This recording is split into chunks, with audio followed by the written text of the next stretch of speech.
Hey guys, I went to B&M and I picked up myself a Goodmans TurboMax upright vacuum cleaner. I already unboxed it, because I just thought, it's a simple Hoover, not worth showing its unboxing. All I had to do was put the handle in, put the screw in, and that's it. So the first thing I've noticed about this machine is that it actually came damaged over here. So yeah, that's a bit of a shame, but I'm not too fussed about that. It's only cosmetic.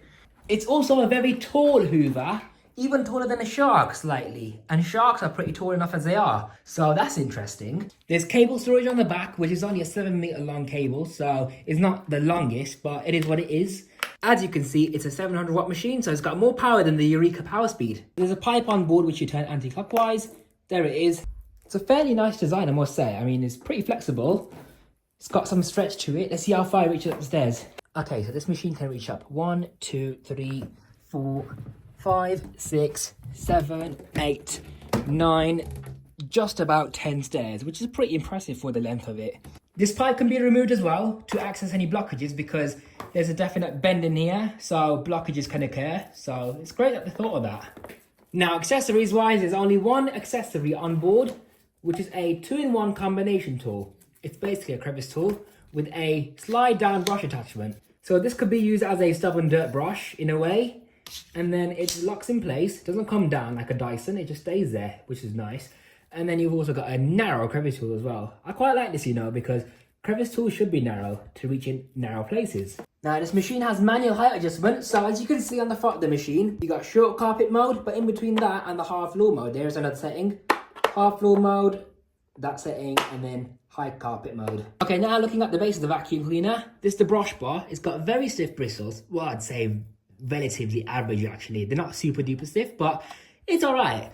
Now, as for the length of bristles, they hardly stick out the base of the sole plate at all, unfortunately, so it's not going to be the best deep cleaner. But the sole plate has got these rubber squeegees on the front and back, so when you push the machine forward, the one at the front folds in and the back one opens up, and when you pull the machine back, this one folds away and the front one opens up. You've also got these soft bits of fluff on the edges, so that can help with dusting. Edge cleaning wise, it looks like it might be better than the Shark actually, because on the Shark, there's a lot of blank space over here, so there's not going to be any cleaning done at all. Whereas with this one, there's less of a blank space on either side, so it will attempt to edge clean better than the Shark. It says this on the cleaner head, so if you want to read that, pause the video. Now let's look at the bin and cyclone design. So on the top of the purple handle, you have got a release catch, which feels like it's pretty decent quality.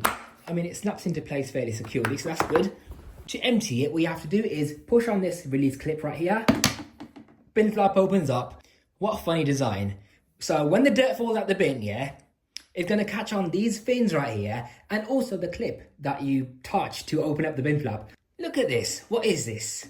Why does that clip have to be so massive? Catching on all the dust and hair, then you have to pull it off with your fingers. They could have designed that better, surely. On the back, you've got a little diagram showing you to turn the lid to undo the cyclone from the bin. So you can wash the bin out. Now, if the machine does lose suction, this is what you do. So if you turn this clockwise, you can access your filter inside. They've hidden the filter behind the shroud. So yeah, there's a pleated filter. It's actually made out of a rubber sort of material, not plastic. And because it's rubberized in a way, it could probably get away with having no seals because this material acts like a seal against the plastic. There's a little foam filter in here as well, right at the motor inlet. That doesn't really do much. There is no exhaust filter that you can access really. It's just built into the motor housing. This is where the air comes out from the front of the machine. And lastly, here's your power switch on the back of the machine. It's a very quiet machine, I must say. Now, what I don't like about this machine is these wheels. They're very plasticky. No rubber coating at all. But the good thing is, this internal hose seems to be puncture proof. Okay, now I'm going to see how much this machine can pull on the suction meter.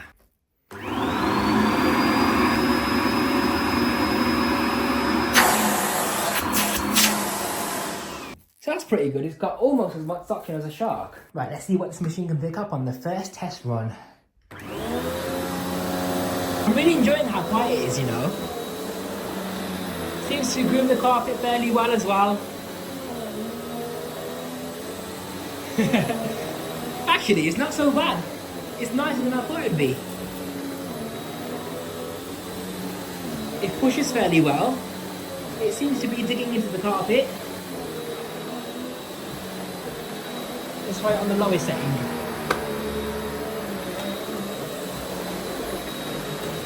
The brush bar is slowing down because this machine has got a single belt design where the motor is connected to the brush with a rubber belt basically. So it would have been nice if they included a spare one, because they have the tendency to stretch out over time and therefore reduce the RPM of the brush bar.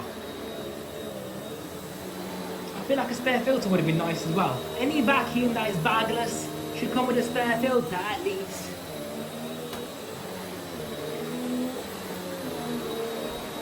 Not really picking up much so far, is it? Is it? Well, we'll have a look at the end.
So, first impressions of this machine, I quite like it. It's really quiet, it's got pretty good suction at the pipe, seems to have done a pretty good job at making the carpet look like new, and this is all it's picked up. So let's empty it out on the floor.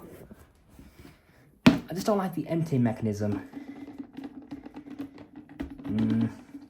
Well, it hasn't exactly picked up much, but you know, I can't really expect a lot from it, can I? I mean, it's made an attempt at picking up some grit, bit of fluff. Yeah, nice. And just from that little bit of dirt, let's see how quickly the filter's gone dirty, or if there's any dust on it at all. Oh, that's messy, isn't it? Yep, dusty filter already. Right in those pleats, you're gonna have to get a brush and brush all that debris out.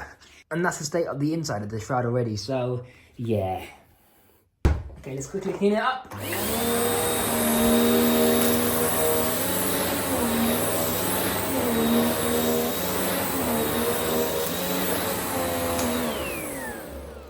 So this has been the Goodmans TurboMax bagless upright 700 watt vacuum cleaner. If you want to see a performance test with this machine, let me know and I'll do one as soon as I can. Guys, I've got an idea. You know how I literally covered the entire floor to the point where you can't see the carpet?